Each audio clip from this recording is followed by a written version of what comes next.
슬로바키아가 EU의 반기를 들었습니다. 유럽 표결장에서 인구 500만 소국이 거대한 블록과 정반대로 손을 들었습니다. 그것도 자국이 아닌 한국을 위해서요. 유럽 강대국들이 저마다 입속을 챙길 때 슬로바키아만은 한국 편에 섰습니다. 전 세계가 얼어붙었습니다. 가난한 소국이 왜 거인들에게 등을 돌렸을까요?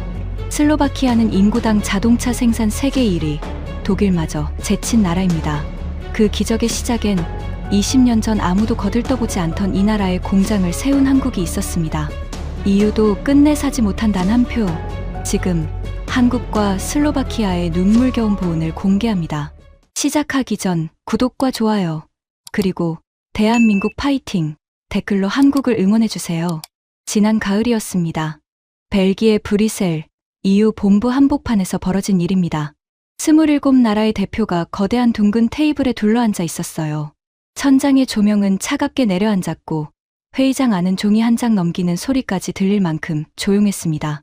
그날 우리가 결정해야 할 안건은 단 하나였습니다. 유럽 전체에 거대한 무역 장벽을 세우느냐 마느냐. 대륙의 자동차 산업이 통째로 걸린 표결이었죠. 저는 그 자리에 있었습니다. EU 집행위원회 통상부서에서 30년을 일한 사람으로서요. 제 이름은 디르크 판 호번입니다. 브뤼셀의 회색 건물 안에서 평생을 보낸 그저 그런 늙은 관료였어요. 표결이 시작됐습니다. 한 나라씩 차례로 의사를 밝혔어요. 큰 나라들이 먼저 입을 열었고 흐름은 거의 정해진 듯 보였습니다. 손에 든 펜으로 저는 찬성과 반대를 무심하게 세고 있었어요. 늘 그래왔듯 결과는 뻔하다고 생각했으니까요. 그런데 작은 나라 하나의 차례가 왔을 때였습니다. 인구가 겨우 500만, 유럽에서도 가장 작고 가난한 축에 들던 나라였어요. 부산 인구보다도 적은 나라였습니다. 그 나라 대표가 손을 들었습니다. 거인들과는 정반대 방향으로요. 순간 회의장 공기가 얼어붙는 게 느껴졌습니다. 제 옆자리 동료의 펜이 종이 위에서 뚝 멈췄어요. 저도 모르게 숨을 들이켰습니다. 심장이 한 박자 늦게 뛰는 것 같았어요. 작은 나라가 거대한 블록 전체에 맞서 손을 든 거예요. 그것도 자기 나라 사정 때문이 아니었습니다. 다른 나라의 회사 하나를 지키기 위해서였어요. 머나먼 동아시아에서 온 회사, 바로 한국 기업을 지키겠다는 거였습니다. 저는 제 눈을 의심했습니다. 등골이 서늘하게 식어내렸어요. 30년 동안 저는 한 가지를 믿고 살았습니다. EU의 계산은 틀린 적이 없다. 우리는 늘 숫자로 움직였고 그 숫자가 곧 정답이었으니까요. 작은 나라는 큰 흐름을 거스르지 않습니다. 이익이 되는 쪽에 붙고 손해가 되는 쪽은 피하죠. 그게 제가 아는 세상의 유일한 법칙이었어요. 저는 그 법칙을 가르치고 그 법칙으로 보고서를 쓰고 그 법칙으로 평생 먹고 살았습니다. 그런데 그날 그 법칙이 제 눈앞에서 소리도 없이 무너졌습니다. 회의가 끝났습니다. 사람들이 하나둘 자리를 떴어요. 하지만 저는 한참을 그 자리에 앉아 있었습니다. 손바닥에 땀이 흥건히 배어 있었어요. 창밖으로는 브뤼셀의 잿빛 하늘이 낮게 깔려 있었고요. 멀리서 노면 전차가 지나가는 소리가 희미하게 들려왔습니다. 도대체 왜였을까요? 가난한 작은 나라가 무엇 때문에 거인들에게 등을 돌리면서까지, 제사를 깎으면서까지 한국 회사를 감쌌을까요? 돈으로도 살 수 없는 그 한 표가 도대체 어디서 온 걸까요? 저는 그 답을 찾아야 했습니다. 그리고 답을 찾으려면 시간을 한참 거슬러 올라가야 했어요. 지금으로부터 20여 년 전으로요. 영하의 추위 속에 입김이 그대로 얼어붙던 유럽 어느 변두리의 텅 빈 들판으로 말입니다. 그 들판에서 무슨 일이 시작됐는지 그때 저는 까맣게 몰랐습니다. 아니, 알려고도 하지 않았어요. 오히려 저는 그 들판을 비웃던 사람이었습니다. 가장 크게, 가장 자신 있게 비웃던 사람이요. 여러분, 혹시 학창 시절을 한번 떠올려 보시겠어요? 어느 반에나 꼭 한 명씩 있었잖아요. 말수도 적고 친구도 별로 없고 가진 것도 변변찮던 아이 말입니다. 다들 슬쩍 무시하고 지나치던 그런 아이요. 그런데 딱 한 사람, 그 아이에게 먼저 손을 내밀어 준 친구가 있었죠. 같이 밥 먹자고, 같이 가자고요. 그때는 별것 아닌 것 같았어요.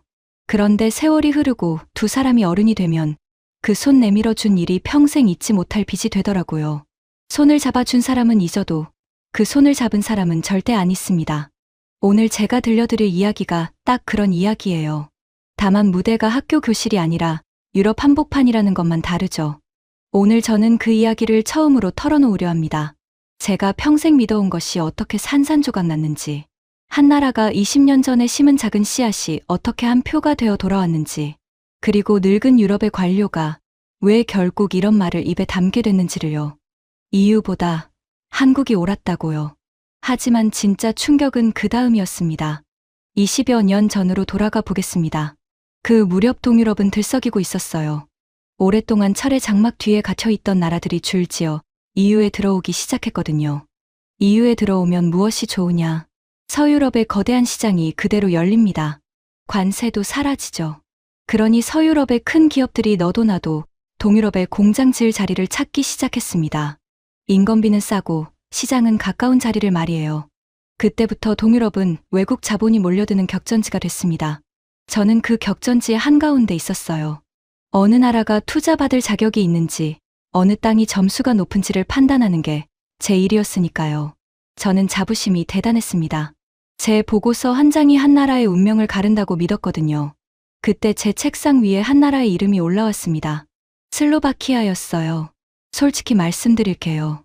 저는 그 이름을 보자마자 코웃음을 쳤습니다. 슬로바키아라니. 유럽 한가운데 끼어있는 작은 내륙 나라, 사방이 다른 나라로 둘러싸인 그곳 말입니다. 원래 체코와 한 나라였다가 둘로 쪼개졌는데 살림을 나눌 때 좋은 건 거의 다 체코가 가져갔어요. 수도도, 관광 자산도, 그럭저럭 돌아가던 산업시설도 전부요. 슬로바키아에 남은 건 옛 시절의 낡은 공장 몇 개와 끝없이 펼쳐진 감자밭뿐이었습니다. 수도에서 차로 두어 시간만 나가면 보이는 건 녹슨 굴뚝과 감자밭이 전부였어요. 말 그대로 유럽의 변두리였습니다. 그때 그 나라가 얼마나 힘들었는지 아세요? 거리에 나온 젊은이 5 중 하나는 일자리가 없었습니다. 일하고 싶어도 일감이 없어서 젊은 사람들이 짐을 싸서 다른 나라로 떠나던 나라였어요. 저는 그 나라를 한마디로 정리했습니다. 흙수저. 글로벌 기업의 계산기에서 거의 모든 항목이 바닥인 나라였죠. 도로는 부실했고 부품 만들어 줄 협력사는 거의 없었고 숙련된 기술자도 태부족이었습니다. 빵집을 새로 차리려는데 밀가루 공장도 멀고 오븐 고칠 사람도 없고 빵 구울 기술자도 없는 그런 자리였어요. 그 무렵 제 위에는 한 사람이 있었습니다. 앙리 보젤. 통상부서의 실세였고 제 상관이자 솔직히 말하면 제가 평생 닮고 싶어 한 사람이었어요. 서유럽 명문가 출신에 늘 빳빳하게 다린 셔츠를 입고 손목에는 번쩍이는 시계를 차고 다녔죠. 그가 한번 입을 열면 회의실의 모든 사람이 입을 다물었습니다. 어느 날 회의실에서였어요. 누군가 동아시아의 한 자동차 회사가 슬로바키아에 공장을 검토하고 있다는 보고를 올렸습니다. 한국의 기아라는 회사였어요. 보젤이 서류를 슬쩍 넘기더니 코끝으로 비웃으며 이렇게 말했습니다. 동양 회사가 감자밭에 공장을 짓겠다고? 회의실에 낮은 웃음이 번졌어요. 보젤은 의자에 등을 깊이 기대며 말을 이었습니다. 판호번, 잘 들어두게. 저런 아시아 회사들은 다 똑같아. 서유럽 기술을 베껴서 싸게 파는 게 전부지. 독자 기술, 그런 건 없어. 그런 회사가 유럽에서 뭘 하겠어. 게다가 하필 그 가난뱅이 나라라니. 보나 마나 보조금만 실컷 빨아먹다가 길어야 5년 안에 짐 싸서 도망갈 거야. 저는 고개를 끄덕였습니다. 너무나 당연한 말이었으니까요. 그때 제 머릿속에는 3가지 확신이 박혀 있었습니다. 첫째, 한국은 싸구려 추격자다. 남의 기술을 베껴 파는 나라일 뿐 스스로 무언가를 만들어낼 나라는 아니다. 둘째, 슬로바키아는 유럽의 흙수저다. 감자밭과 녹슨 굴뚝뿐인 그 땅의 미래는 없다. 바로 옆 폴란드한테도 밀린 나라가 아니던가. 셋째, 그런 회사가 그런 땅에 들어가는 건 명백한 자살행위다. 길어야 5년이다. 저는 보고서에 또박또박 적었습니다. 폴란드를 추천한다고요. 폴란드는 시장도 크고 인구도 많고 부품 협력사도 이미 수십 곳이 들어와 있었거든요. 누가 봐도 폴란드가 정답이었습니다. 교과서대로라면 100번을 다시 계산해도 답은 폴란드였어요. 보젤이 제 보고서를 보고 흡족하게 웃었습니다.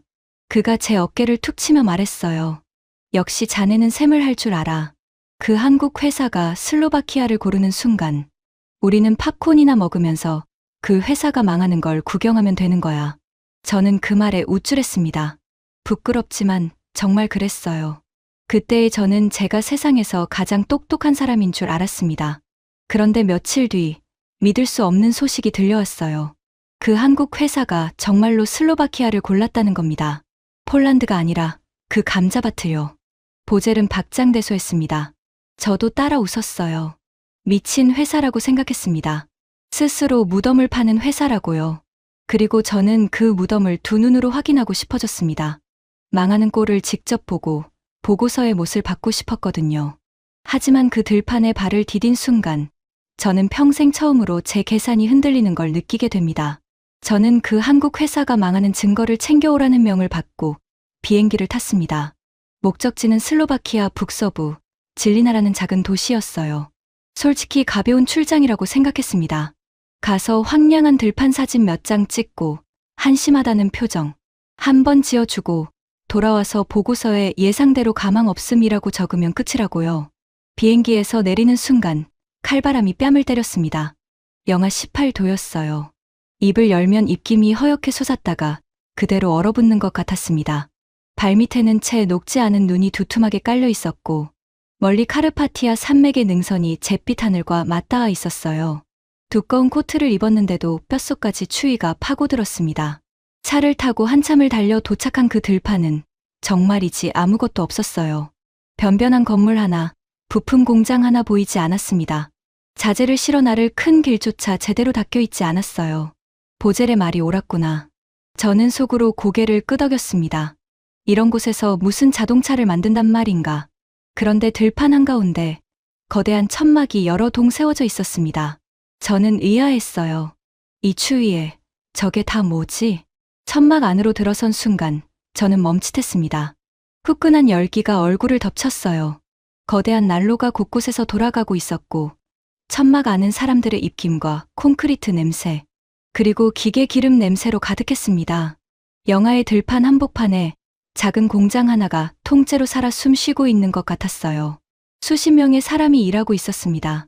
두꺼운 작업복을 입은 동양인들이 거대한 도면을 바닥에 펼쳐놓고 손가락으로 짚어가며 무언가를 의논하고 있었어요. 누구 하나 떠드는 사람이 없었습니다. 농담도 잡담도 없었어요. 그저 묵묵히 입에서 하얀 김을 내뿜으며 일에 몰두하고 있었습니다. 저는 이런 광경을 처음 봤습니다. 추위 때문에 콘크리트가 얼지 않도록 천막을 치고 그 안에서 난로를 돌려가며 공사를 멈추지 않고 있었던 거예요. 해가 짧은 한겨울에는 조명을 환하게 켜놓고 밤에도 일을 한다고 했습니다. 그때 한 남자가 제게 다가왔습니다. 작업복 위에 안전모를 쓴 40대쯤으로 보이는 동양인이었어요. 그가 장갑을 벗고 손을 내밀며 또렷한 영어로 자신을 소개했습니다. 한국 회사의 현지 책임자 이정훈이라고요. 저는 악수를 하면서도 속으로 비웃고 있었습니다. 이 추위에 천막까지 치다니. 결국 일정에 쫓겨 무리하다가 사고나 내겠지. 저는 짐짓 거만한 표정으로 물었습니다. 이런 곳에 공장을 짓는다니 솔직히 무모해 보이지 않습니까? 조건이 훨씬 좋은 폴란드도 있었을 텐데요. 이정훈은 잠시 저를 바라봤습니다. 그러더니 천막 밖, 눈 덮인 들판 쪽으로 시선을 돌리며 조용히 입을 열었어요. 맞습니다. 숫자만 보면 폴란드가 100번 옳았겠지요. 저는 의외라고 생각했습니다. 순순히 인정하는구나. 그런데 그가 말을 이었어요. 그런데 우리가 이곳에 처음 왔을 때 이 나라 사람들은 우리를 진심으로 반겨줬습니다. 가진 게 없는 사람들이 자기들이 줄 수 있는 전부를 내놓겠다고 했어요. 다른 곳에서는 우리가 가도 그만, 안 가도 그만이었습니다. 줄 서 있는 큰 회사가 많았으니까요. 그런데 이곳은 달랐어요. 이 사람들은 자기 나라의 운명을 우리에게 걸어보겠다고 했습니다. 그가 저를 똑바로 바라봤어요. 그의 눈빛은 추위 속에서도 흔들림이 없었습니다. 우리는 조건을 보고 온 게 아닙니다. 우리를 진심으로 원하는 곳으로 온 거예요. 그리고 우리는 우리를 받아준 곳을 쉽게 버리지 않습니다. 저는 말문이 막혔습니다. 무슨 말을 해야 할지 알 수 없었어요. 제가 평생 써온 보고서 어디에도 진심이라는 항목은 없었거든요. 인건비, 세금, 시장, 도로. 제 세상은 그런 숫자로만 이루어져 있었습니다. 그런데 이 남자는 계산기로는 찍히지 않는 무언가를 이야기하고 있었어요. 그때였습니다. 천막 한쪽에서 한 젊은 여자가 뜨거운 차를 쟁반에 받쳐 들고 다가왔어요. 20살이나 됐을까? 앳된 얼굴의 현지 직원이었습니다. 야나라고 했어요. 그녀는 언손을 호호 불며 제게 김이 모락모락 나는 잔을 건넸습니다. 차가운 손끝에 따뜻한 온기가 닿자 저도 모르게 몸이 살짝 떨렸어요. 야나는 서툰 영어로 그러나 환하게 웃으며 말했습니다. 이 공장 덕분에 제가 태어나서 처음으로 일자리를 가졌어요. 우리 아버지는 10년 동안 일을 못 하셨는데 이제 저녁마다 식탁에서 웃으세요. 저는 그 잔을 손에 쥔 채 한참을 서 있었습니다. 천막 밖에서는 칼바람이 윙윙거리며 천을 흔들었고 천막 안에서는 사람들의 입김이 끊임없이 피어올랐어요. 난로의 불빛이 그들의 진지한 얼굴 위로 일렁였습니다. 무언가 이상했습니다.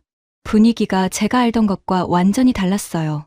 제가 알던 세상에서는 가난한 나라에 온 외국 회사는 인심 쓰듯 들어왔다가 조금만 손해다 싶으면 미련 없이 떠나는 법이었거든요.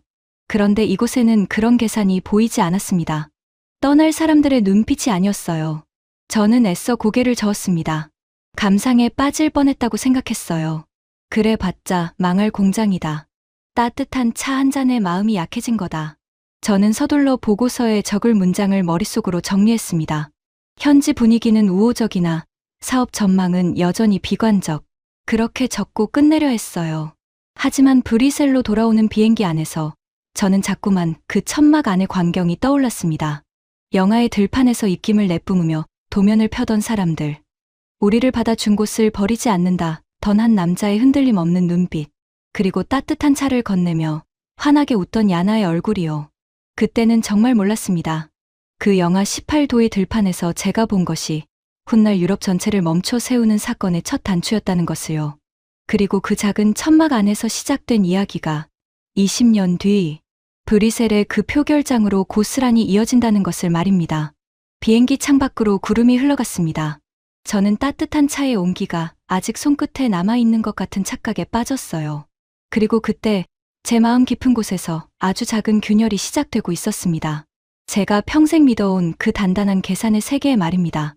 브뤼셀로 돌아온 뒤에도 저는 그 천막 안의 풍경을 머릿속에서 완전히 지우지는 못했습니다. 하지만 시간이 흐르자 그 기억도 차츰 희미해졌어요. 저는 다시 숫자의 세계로 돌아왔고 보젤의 말대로 그 공장이 무너지기만을 기다렸습니다. 한 분기가 지나고 또 한 분기가 지났어요. 저는 가끔 동료들에게 농담을 던지기도 했습니다. 그 감자밭 공장 아직도 안 망했답니까? 그러면 다들 웃었어요. 아직 망했다는 소식은 없지만 곧 그럴 거라고요. 저는 그 웃음 속에서 묘한 안도감을 느꼈습니다. 제 계산이 틀리지 않았다는 걸 확인받는 기분이었거든요. 그러던 어느 날이었습니다. 제 책상 위로 보고서 한 장이 올라왔어요. 슬로바키아 진리나 공장에 관한 진행 보고였습니다. 저는 별 기대 없이 그 종이를 집어들었어요. 분명 공사가 지연되고 있다. 비용이 초과됐다. 그런 내용일 거라고 생각했거든요. 그런데 첫 줄을 읽는 순간 저는 제 눈을 의심했습니다. 공장이 완공됐다는 겁니다. 그것도 예정보다 훨씬 빠르게요. 보통 그 정도 규모의 자동차 공장을 짓는 데에는 26달, 그러니까 2년이 넘게 걸립니다. 그런데 그 회사는 그 일을 17달 만에 끝냈어요. 유럽의 어떤 자동차 공장도 그렇게 빨리 지어진 적이 없었습니다. 저는 보고서를 책상에 내려놓고 한참을 멍하니 앉아 있었어요. 손끝이 미세하게 떨리는 게 느껴졌습니다. 말도 안 된다고 생각했습니다. 그 영화의 들판에서 도로도 없고 협력사도 없던 그 허허벌판에서 어떻게 그게 가능하단 말입니까?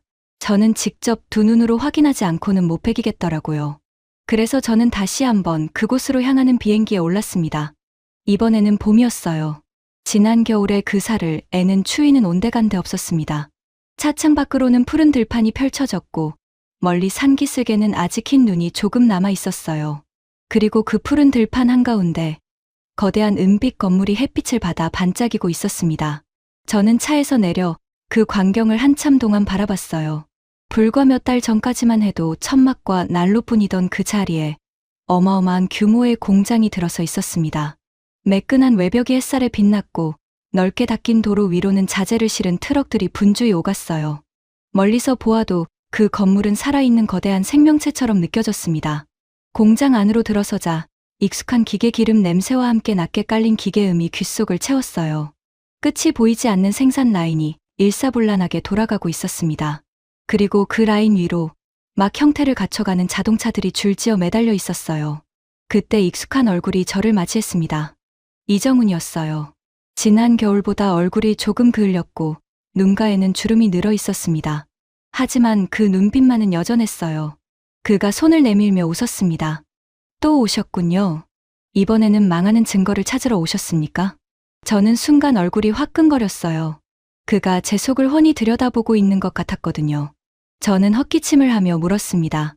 솔직히 묻겠습니다. 어떻게 이 공사를 이렇게 빨리 끝냈습니까?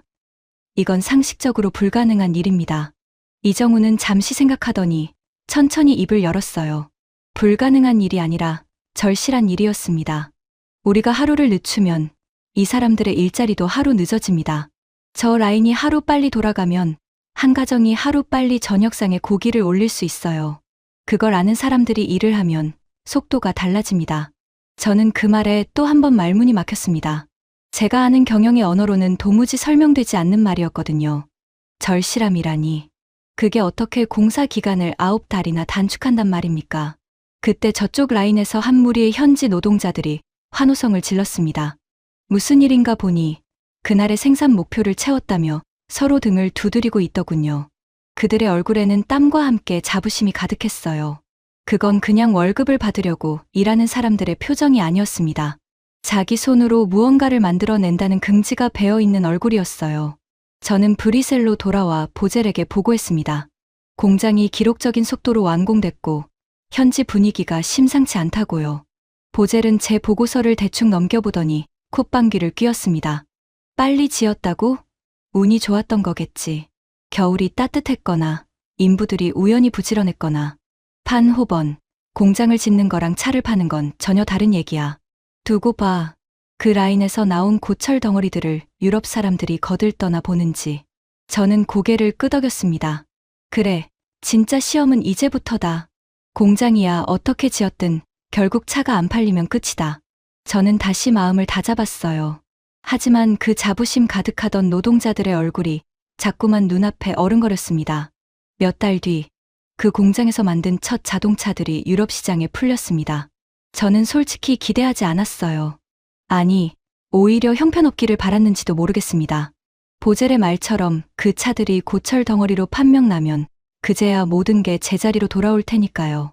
동양회사는 동양회사답게, 흑수저 나라는 흑수저 나라답게 말이에요.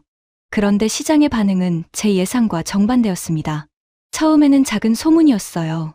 그 차를 타 본 사람들이 의외로 괜찮다고 말하기 시작한 겁니다. 그러더니 그 소문이 점점 커졌어요. 유럽의 자동차 전문지들이 그 차를 시험해보고는 하나둘 호평을 내놓기 시작했습니다. 마감이 꼼꼼하다, 잔고장이 없다, 같은 값이 다른 차보다 낫다고요. 저는 그 기사들을 읽으면서도 믿기지 않았습니다. 무언가 착오가 있을 거라고 생각했어요. 그래서 저는 직접 확인해 보기로 했습니다. 한 자동차 품평 행사에 슬쩍 끼어든 거예요. 행사장에는 유럽 각국에서 온 자동차 평론가들과 딜러들이 모여 있었습니다. 번쩍이는 조명 아래 여러 회사의 신차들이 줄지어 전시돼 있었어요. 그리고 그 한가운데 슬로바키아에서 만든 그 한국 차가 놓여 있었습니다. 저는 짐짓 무심한 척 그 차로 다가갔어요. 그런데 가까이서 본 그 차는 제 예상과 완전히 달랐습니다. 외장의 이음새가 칼로 자른 듯 반듯했고 문을 여닫을 때 나는 묵직한 소리도 고급스러웠어요. 운전석에 앉아보니 손에 닿는 부분 하나하나가 정성스럽게 마감돼 있었습니다. 제 옆에서 한독일인 평론가가 차를 살펴보며 동료에게 말했어요. 솔직히 인정해야겠어. 이 정도 완성도면 우리 차들이 긴장해야 할 수준이야. 이게 그 감자밭에서 나왔다는 게 믿기지가 않는군. 저는 그 말을 듣고 가슴이 철렁 내려앉았습니다. 그 감자밭, 불과 얼마 전까지 모두가 비웃던 그 단어를 이제는 독일의 평론가가 경계의 눈빛으로 입에 담고 있었어요. 그날 저녁, 저는 보젤에게 전화를 걸었습니다. 시장의 반응이 심상치 않다고, 품질 평가가 예상을 훨씬 웃돈다고 말이에요. 그런데 보젤의 반응은 여전했습니다. 판호번, 자네 또 그 동양 사람들한테 홀린 건가? 차 한 대 잘 만들었다고 회사가 굴러가는 게 아니야. 운이라는 건 오래가지 않아. 한두 해 반짝하다가 결국 품질이 무너지고 소비자가 등을 돌리겠지. 그게 그런 회사들의 운명이야. 내가 장담하지.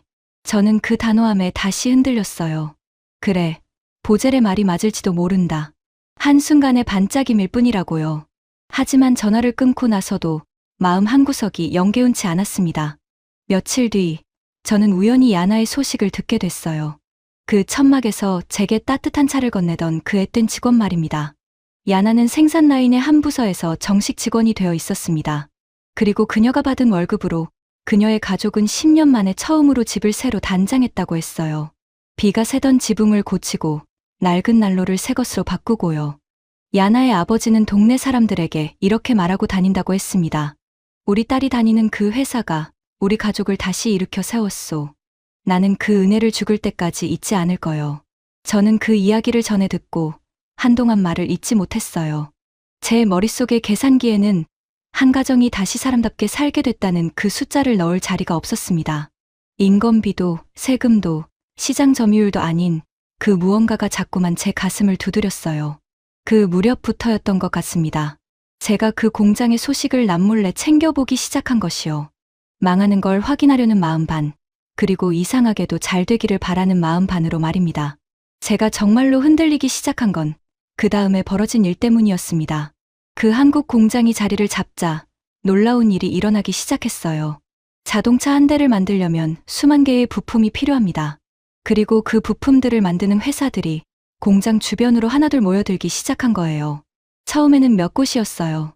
그러더니 수십 곳이 되고 나중에는 100곳이 넘는 부품 회사들이 그 작은 도시 주변에 둥지를 틀었습니다. 황량하던 감자밭은 거대한 산업단지로 변해갔어요. 일자리가 쏟아졌습니다. 다른 나라로 떠났던 젊은이들이 하나둘 고향으로 돌아오기 시작했고요. 죽어가던 도시에 다시 피가 돌기 시작한 거예요. 그리고 그 광경을 지켜본 다른 거대, 기업들이 움직이기 시작했습니다. 서유럽의 자존심이라 불리던 폭스바겐이 슬로바키아 공장을 더 키웠어요. 영국의 명품 자동차 회사인 제규어 랜드로버도 그 나라에 새 공장을 짓기로 결정했습니다. 한 곳이 성공하니 너도 나도 그 작은 나라로 몰려든 거예요. 마치 메마른 땅에 물길 하나가 트이자 사방에서 물이 흘러드는 것 같았습니다. 저는 그 소식들을 접하면서 등골이 서늘해졌어요. 제가 그토록 자신 있게 추천했던 나라, 폴란드는 어떻게 됐을까요? 물론 폴란드도 잘 해냈습니다. 하지만 제가 장담했던 것처럼 동유럽 자동차 산업의 유일한 중심이 되지는 못했어요. 오히려 슬로바키아가 그 자리를 가져갔습니다. 인구도 더 적고 가진 것도 더 없던 그 흙수저 나라가요. 제 계산은 보기 좋게 빗나갔던 겁니다. 그 무렵 저는 잠을 제대로 이루지 못했어요. 밤마다 천장을 바라보며 제가 평생 믿어온 것들을 곱씹었습니다. 그러다 문득 오래전 제 스승의 얼굴이 떠올랐어요. 제게 이 일을 가르쳐 준 분이 계셨습니다. 통상 분야에서 평생을 보낸 존경받는 분이었어요. 그분이 늘 제게 하시던 말씀이 있었습니다. 디르크, 감정에 휘둘리지 마라. 이유의 계산은 틀린 적이 없다. 숫자를 믿어라. 숫자만이 진실이다. 저는 그 말을 평생의 신조로 삼고 살아왔어요. 그 말 덕분에 출세했고 그 말 덕분에 자부심을 가졌습니다. 그런데 지금 그 단단하던 신조에 금이 가고 있었어요. 숫자만으로는 설명되지 않는 일이 제 눈앞에서 벌어지고 있었으니까요. 도대체 무엇이 달랐을까요? 폴란드도 다른 동유럽 나라들도 다 비슷한 조건이었습니다. 그런데 왜 하필 그 한국 회사와 그 슬로바키아가 이런 기적을 만들어냈을까요? 저는 그 답을 어렴풋이 알 것도 같았어요. 그건 바로 이정훈이 말했던 그것이었습니다. 진심, 그리고 받은 것을 갚을 줄 아는 마음. 한쪽이 운명을 걸고 손을 내밀었고 다른 한쪽이 그 손을 끝까지 놓지 않았던 거예요.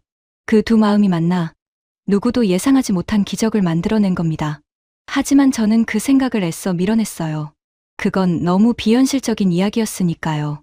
평생을 숫자로 살아온 제게 진심이니 은혜니 하는 말은 여전히 낯설고 두려웠습니다. 그걸 인정하는 순간 제 삶 전체가 부정당하는 것 같았거든요.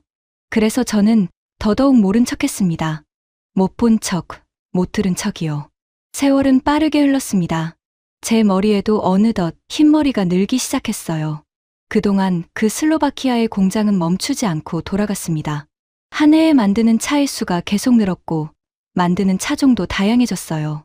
그리고 어느 날 저는 도무지 믿을 수 없는 통계 하나를 마주하게 됩니다. 그 작은 나라가 인구 한 명당 자동차를 가장 많이 만드는 나라가 됐다는 겁니다. 세계에서 가장 많이요. 저는 그 숫자를 보고 또 봤어요. 자동차 강국이라면 누구나 떠올리는 나라들이 있잖아요. 독일, 일본 같은 나라들 말입니다. 그런데 인구당 생산량으로 따지면 그 모든 나라를 제치고 슬로바키아가 1위였어요. 자동차의 본고장이라는 독일마저 그 아래였습니다. 손에 들고 있던 종이가 미세하게 떨렸어요. 저는 의자에 깊숙이 몸을 기댔습니다. 머릿속이 하얘지는 것 같았어요. 감자밭, 흙수저, 곧 망할 나라.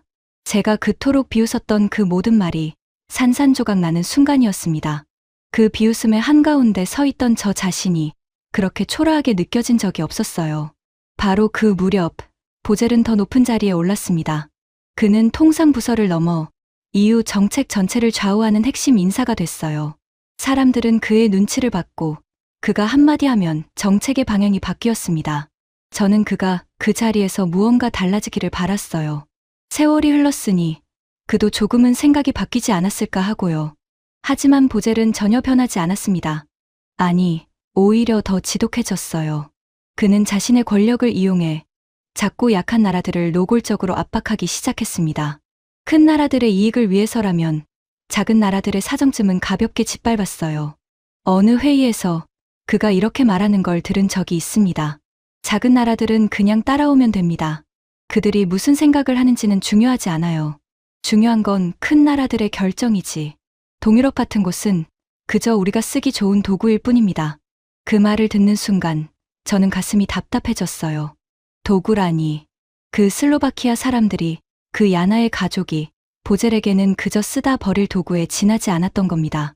자기 운명을 걸고 한 회사를 받아들였던 그 절실한 사람들이요.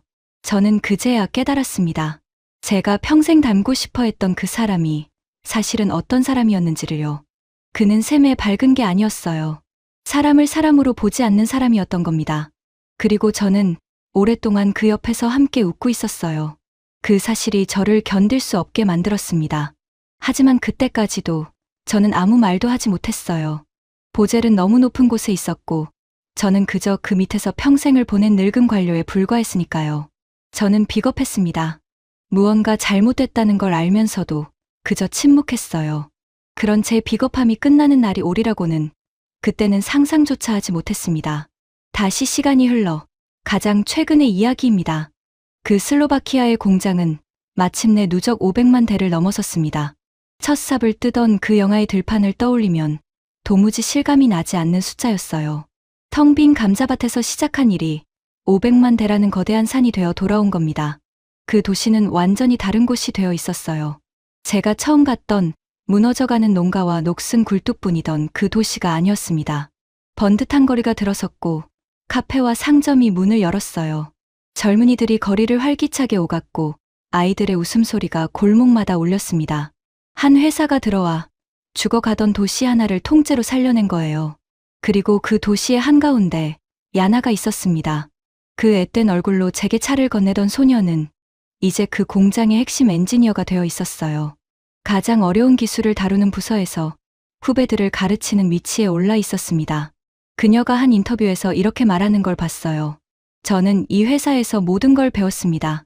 아무것도 없던 제게 기술을 가르쳐주고 미래를 열어줬어요. 이 회사가 없었다면 지금의 저도 없습니다. 그래서 저는 평생 이 회사와 함께 할 겁니다. 야나의 눈빛은 오래전 천막 안에서 봤던 이정훈의 눈빛을 그대로 닮아 있었어요. 흔들림이 없었습니다. 받은 것을 갚을 줄 아는 사람의 눈빛이었어요. 한국이 심은 씨앗이 이제 그 땅의 사람들 속에서 그대로 자라나고 있었던 겁니다.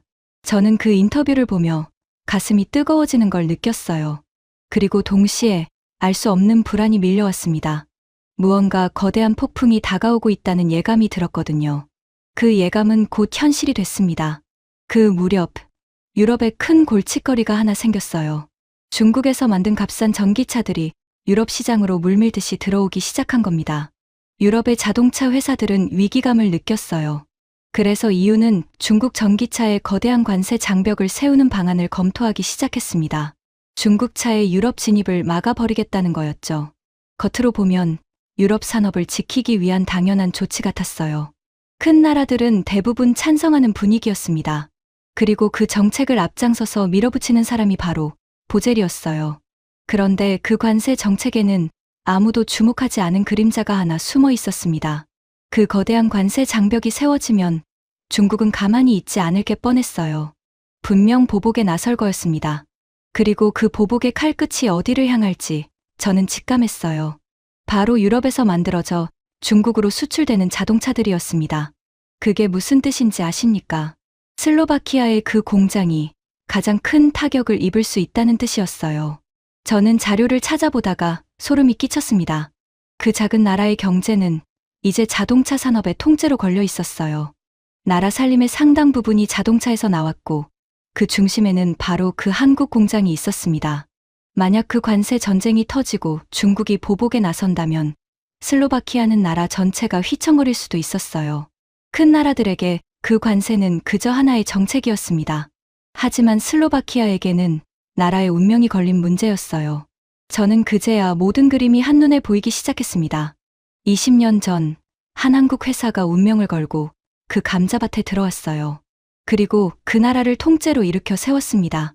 이제 그 나라의 운명과 그 한국 회사의 운명은 때려야 뗄 수 없이 하나로 묶여 있었던 거예요. 곧 표결의 날이 다가오고 있었습니다. 중국 전기차에 관세를 매길 것인가 말 것인가. 27나라가 한자리에 모여 손을 들어 결정하는 그날이요.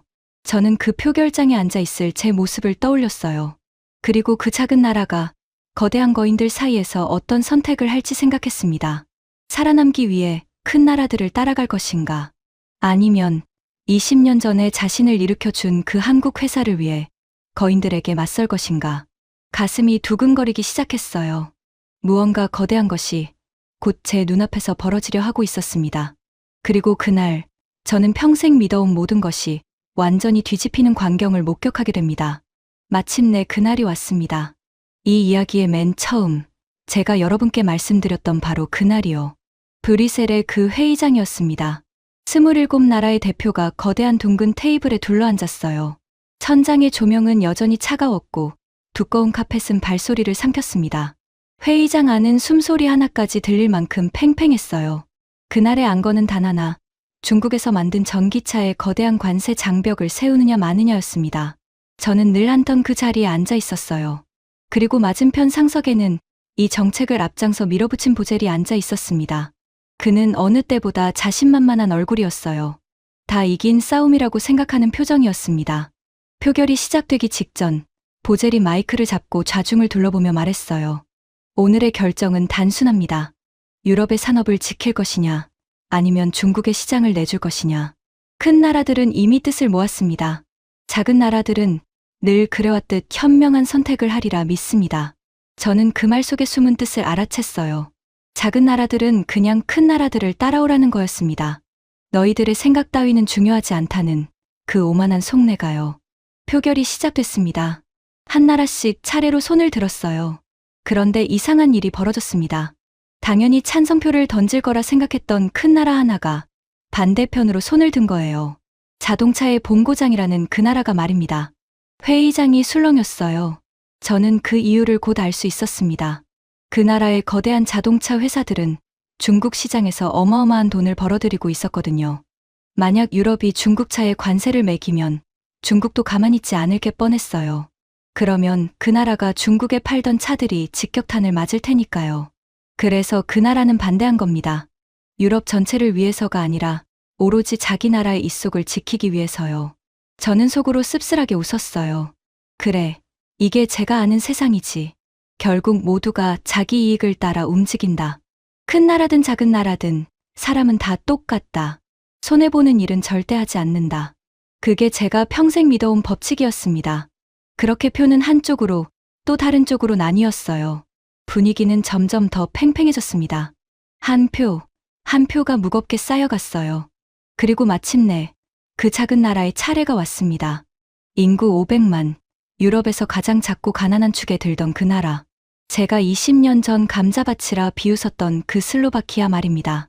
회의장의 시선이 그 나라 대표에게 쏠렸어요. 저는 숨을 죽이고 그를 바라봤습니다. 저는 머릿속으로 계산했어요. 저 나라는 작고 약하다. 큰 나라들의 눈치를 봐야 한다. 분명 안전한 쪽으로, 다수를 따라가는 쪽으로 손을 들 거다. 그게 살아남는 길이니까. 그런데 그 나라 대표가 거인들과는 정반대 방향으로 손을 들었습니다.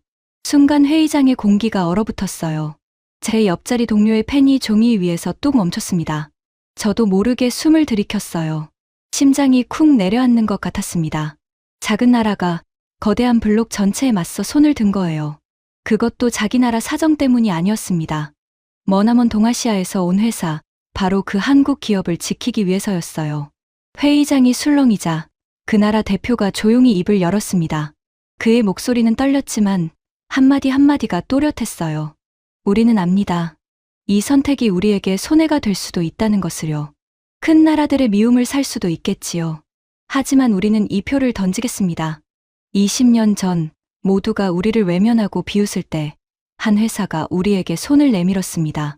우리가 가장 가난하고 가장 절망에 빠져 있을 때요. 그들은 우리를 도구로 쓰지 않았습니다. 우리를 식구로 여겼고 우리에게 기술을 가르쳤고 우리 아이들에게 미래를 주었습니다. 그가 잠시 말을 멈췄어요.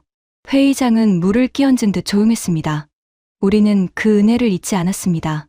사람이 받은 것을 갚을 줄 모른다면 그게 어찌 사람이겠습니까? 오늘 우리는 손해를 보더라도 우리를 일으켜준 그들의 곁에 서겠습니다. 그것이 우리가 아는 사람의 도리입니다. 그 말이 끝나는 순간 저는 온몸에 소름이 돋는 걸 느꼈어요. 눈시울이 뜨거워졌습니다. 평생 숫자만 보고 살아온 제가 그 말 한마디에 가슴이 무너져 내렸어요. 저는 깨달았습니다. 큰 나라들은 자기 이익을 지키려고 표를 던졌어요. 그건 계산이었습니다. 그런데 그 작은 나라는 손해를 뻔히 알면서도 은혜를 갚으려고 표를 던진 거예요. 그건 신뢰였습니다. 20년 전 한국은 그 감자밭에 공장만 지은 게 아니었어요. 신뢰를 심었던 겁니다. 그리고 20년이 흐른 지금 그 신뢰가 한 표가 되어 돌아온 거예요. 돈으로도 권력으로도 살 수 없는 그 한 표가요. 이후에 그 어떤 거인도 끝내 사지 못한 표를 한국은 20년 전에 이미 벌어두었던 겁니다. 저는 천천히 고개를 돌려 맞은편의 보재를 바라봤어요. 그의 얼굴은 새하얗게 질려 있었습니다. 다 이겼다고 확신했던 그 여유로운 미소는 흔적도 없이 사라졌어요. 그는 믿을 수 없다는 듯 입을 달싹였습니다. 작은 나라들은 그냥 도구일 뿐이라던 그의 세계가 그 한 표 앞에서 산산조각 나고 있었어요. 보젤이 옆 사람에게 신경질적으로 속삭이는 게 보였습니다. 저 멍청한 나라가 도대체 무슨 짓을 하는 거야? 제 살을 깎아가면서까지 도대체 왜? 그는 끝까지 이해하지 못했어요. 평생 사람을 도구로만 봐온 그에게 은혜니 신뢰니 하는 것은 영영 풀 수 없는 수수께끼였던 겁니다. 그는 가장 높은 자리까지 올라갔지만 가장 중요한 것을 끝내 알지 못한 채 그 자리에 무너져 앉아 있었어요. 저는 그제야 제가 평생 닮고 싶어 했던 그 사람이 사실은 가장 텅 빈 사람이었다는 걸 똑똑히 보았습니다. 표결이 끝났습니다. 사람들이 웅성거리며 자리를 떴어요. 하지만 저는 그 자리에서 일어설 수가 없었습니다. 가슴속에서 무언가가 뜨겁게 차올랐어요. 30년 동안 단단하게 굳어있던 제 세계가 그 한 표 앞에서 완전히 무너져 내렸던 겁니다. 그리고 저는 그 무너진 자리에서 비로소 진실을 마주했어요. 이유보다 한국이 옳았다고요. 그날 밤 저는 한숨도 자지 못했습니다. 창밖으로 브리셀의 불빛이 깜빡였어요. 저는 책상 앞에 앉아 지난 20년을 처음부터 끝까지 되짚어봤습니다. 영화의 들판에 처있던 천막, 입김을 내뿜으며 도면을 펴던 사람들, 우리를 받아준 곳을 버리지 않는다던 이정훈의 흔들림 없는 눈빛, 따뜻한 차를 건네며 환하게 웃던 야나의 얼굴, 그리고 오늘 거인들 앞에서 떨리는 목소리로 은혜를 말하던 그 작은 나라의 대표까지요. 저는 그 모든 순간에 그 자리에 있었습니다. 그런데도 저는 단 한 번도 그들의 편에 서지 못했어요. 비웃고 의심하고 모른 척했습니다. 무언가 잘못됐다는 걸 알면서도 보젤의 그늘 아래서 평생을 침묵했어요. 저는 비겁했습니다. 이제 그 비겁함을 끝낼 때가 됐다고 저는 생각했어요. 다음 날 저는 사람들 앞에 섰습니다. 그리고 평생 처음으로 제 잘못을 입 밖으로 꺼냈어요. 저는 30년 동안 숫자만이 진실이라고 믿었습니다. 작은 나라는 큰 흐름을 따라야 하고 사람은 결국 자기 이익만을 좇는다고요. 그래서 저는 한 나라를 감자밭이라 비웃었고 한 회사를 곧망할 거라 손가락질했습니다. 하지만 저는 틀렸습니다. 완전히 틀렸어요. 제 목소리는 떨렸지만 마음은 그 어느 때보다 또렷했습니다. 진짜 강한 것은 숫자가 아니었습니다. 받은 것을 갚을 줄 아는 마음, 한 번 맺은 인연을 끝까지 지키는 신뢰, 그것이 그 어떤 거대한 계산보다도 강했습니다. 저는 그것을 너무 늦게 깨달았어요. 부끄럽습니다. 그러고는 저는 자리에서 물러나겠다는 뜻을 밝혔습니다. 평생을 바친 그 자리에서요. 어떤 이들은 저를 어리석다 했고 어떤 이들은 조용히 고개를 끄덕였어요. 보젤은 끝내 제게 한마디도 건네지 않았습니다. 그래도 괜찮았어요. 제 마음은 그 어느 때보다 가벼웠으니까요. 얼마 뒤 저는 다시 그 도시로 향했습니다. 마지막으로 그곳을 두 눈에 담고 싶었거든요. 20년 전 황량하던 감자밭은 이제 활기 넘치는 도시가 되어 있었어요. 거리에는 웃음이 넘쳤고 공장에서는 여전히 자동차들이 쏟아져 나오고 있었습니다. 저는 멀리서 그 은빛 공장을 한참 동안 바라봤어요. 그곳에서 저는 야나를 다시 만났습니다. 그 앳된 소녀는 이제 당당한 엔지니어가 되어 있었어요. 그녀가 저를 알아보고 환하게 웃으며 다가왔습니다. 오래전에 차를 들였던 분이네요. 기억하세요? 저는 고개를 끄덕였어요. 어찌 있겠습니까? 그날의 그 따뜻한 차 한 잔을요. 저는 그녀에게 물었습니다. 당신들은 그 은혜를 정말로 한순간도 잊지 않았던 겁니까? 야나는 잠시 먼 곳을 바라보더니 조용히 답했어요. 가난을 겪어본 사람은 손 내밀어 준 사람을 절대 잊지 못해요. 그건 우리한테 그냥 회사가 아니에요. 우리를 다시 사람으로 살게 해준 가족 같은 존재예요. 저는 그 말에 더 이상 아무것도 묻지 못했습니다. 그저 그 자리에 서서 햇살에 반짝이는 그 도시를 가만히 바라봤어요. 여러분, 세상에는 강한 나라가 참 많습니다. 돈이 많은 나라도 힘이 센 나라도 많아요. 하지만 20년 전에 내민 손을 한 표가 되어 돌려받는 나라는 드뭅니다. 그건 돈으로도 힘으로도 만들 수 없는 것이거든요. 오직 진심을 심은 사람만이 그 진심을 거둘 수 있는 법입니다. 한국은 계산이 아니라 신뢰를 심었습니다. 그리고 그 신뢰는 20년의 세월을 건너 가장 값진 열매가 되어 돌아왔어요. 저는 그 모든 과정을 두 눈으로 지켜본 운 좋은 증인일 뿐입니다. 이 늙은 관료의 뒤늦은 고백이 여러분의 마음에도 작은 울림으로 남았으면 좋겠습니다. 지금까지 이후의 한 고위 관료가 브뤼셀과 슬로바키아에서 두 눈으로 지켜본 충격적인 이야기였습니다. 거인들 한복판에 있던 그조차 끝내 한국이 옳았음을 인정했습니다. 강한 나라는 많지만 20년 전 내민 손을 한 표로 돌려받는 나라는 드뭅니다. 그것이 바로 우리 대한민국의 저력입니다. 진심은 언젠가 반드시 돌아옵니다. 이 자랑스러운 이야기가 더 많은 분께 닿도록 널리 공유해주세요. 구독과 좋아요도 부탁드립니다. 지금까지 터칭 스토리였습니다. 감사합니다.